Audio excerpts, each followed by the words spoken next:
Today is August 23rd, and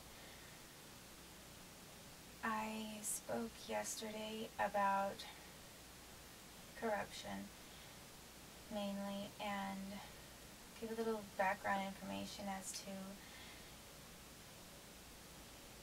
how the combination of migraines and obstruction of freedom of travel impeded me from my lawsuits.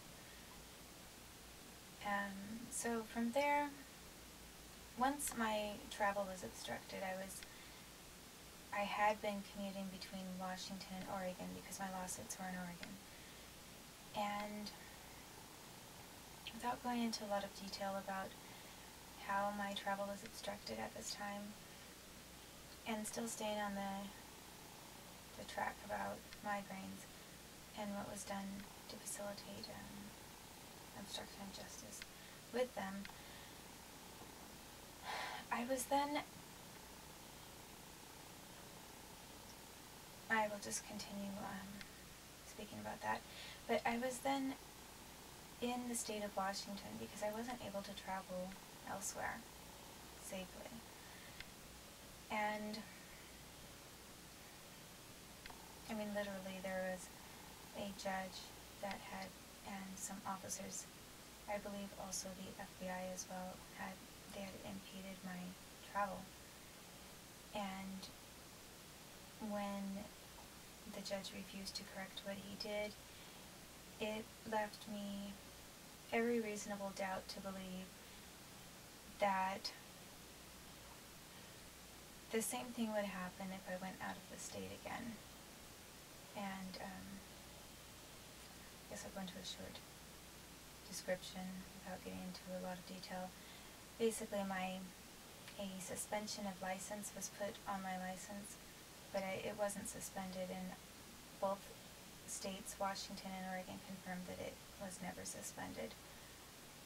And the DMV receives all of the legal records, and they know whether or not someone's license is suspended lawfully or not, and they confirmed that it wasn't. But a fraudulent suspension of my license was issued by a Judge Warren in Wenatchee, and that information was sent over to Oregon while I was in Oregon to keep me from, to basically have me picked up by police who already knew it was a planned thing. And they confiscated my car. They said that they were just towing it because of the suspension of license, but actually they took it somewhere, I don't know where, and they searched the entire car because when I got it back, the hubcaps were not on right, the doors were jingly, the window seals were broken. A whole bunch of things were wrong with my car when I got it back, and there's just no way. It was clearly torn apart from panel to panel. So I was never compensated for that, of course. And in the meantime, it affected my ability to go to college because suddenly I didn't have a car and I had to travel back and forth because I lived mainly in Washington State. And I was going to school and attending my lawsuits in Oregon. So I spent a lot of money at a hotel in Oregon, and then found out that the DMV confirmed that it was wrong. I called the clerk's office for the judge, and one of the clerks, I won't name who she was, hopefully she still remembers me, because maybe at some time she'll be able to come forward and speak up for me in some sort of discreet way as to what the judge was doing, because she told me that what he had done was illegal. So his own clerk confirmed that I had just lost all of these things because of this illegal suspension of my license. And when they were trying to keep me from driving at all, because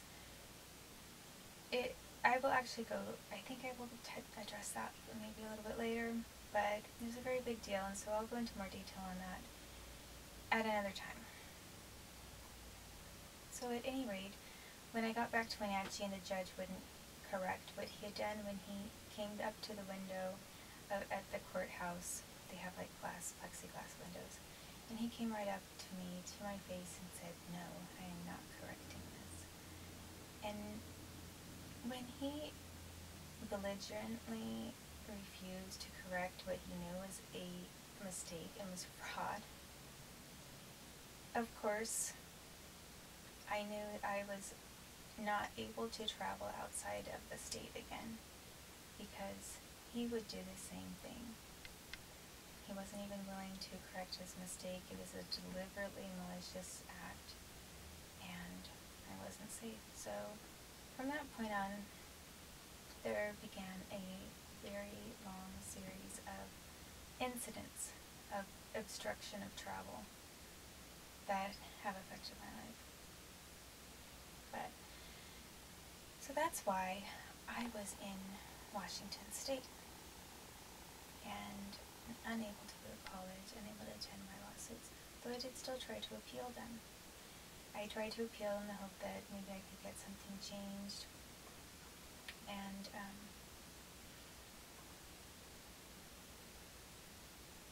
there was still hope for that. And then all of a sudden I was assaulted with just an onslaught of migraines, one after the other after the other. And it mainly started when I said I had evidence that I wanted to enter into the court record that showed, that had information about the governance, or the kind of corporate governance that the Abbey had, because I was in the first archdiocese bankruptcy in the nation. I was involved in that, and I had evidence that a lot of lawyers were really working hard to keep me from entering into the court record. And all of a sudden, I guess the only things that were going on at that time were probably my appeal attempt and for one case, and then my attempt in the other case to get some court information entered. I was assaulted with these migraines. Oh, and I guess I'll explain. I had one case for defamation for the family because they had defamed me. So that was the one that I was trying to appeal. And then my case with the archdiocese was still pending. It was still active at the time that my travel was obstructed. And that was the one I was trying to enter information about. So I just had, it was sort of like when I was at PCC Sylvania when I had 15 migraines in a month. A very similar pattern happened, but it was month after month after month. It was probably a 3-month period, and the doctors there refused to give me painkillers, so I was being refused treatment for extreme, very severe pain. And then I was in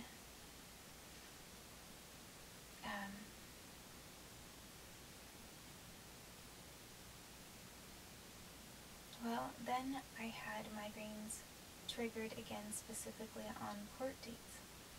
So what happened to me in Portland, Oregon, with the utilization of triggering migraines to keep me out of court there, the exact same thing happened in Wenatchee when I then had a court matter in Wenatchee. And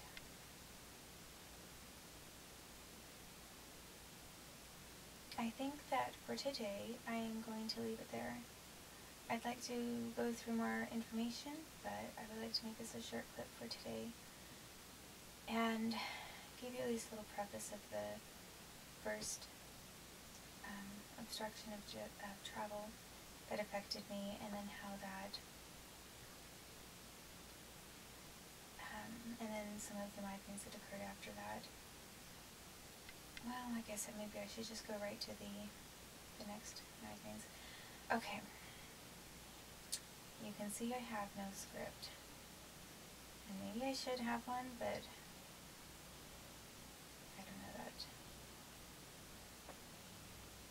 that just seems like a lot of work, and right now I'm fasting and don't feel like working that much. And I am hoping that at least I can just think about these things and have my thoughts organize themselves enough to help you understand where I'm coming from. So, and by the way, I should add, since I've been fasting, I have been tortured. Yeah. By that I mean assaulted with military technology, whether it's coming from the Department of Defense or the Department of Energy is probably up for debate. But it's been very interesting because it makes fasting harder than it is usually. However, I feel it's worthwhile this time. So, moving on to the next migraine, the next incident of obstruction of justice where I was assaulted to keep me out of court. I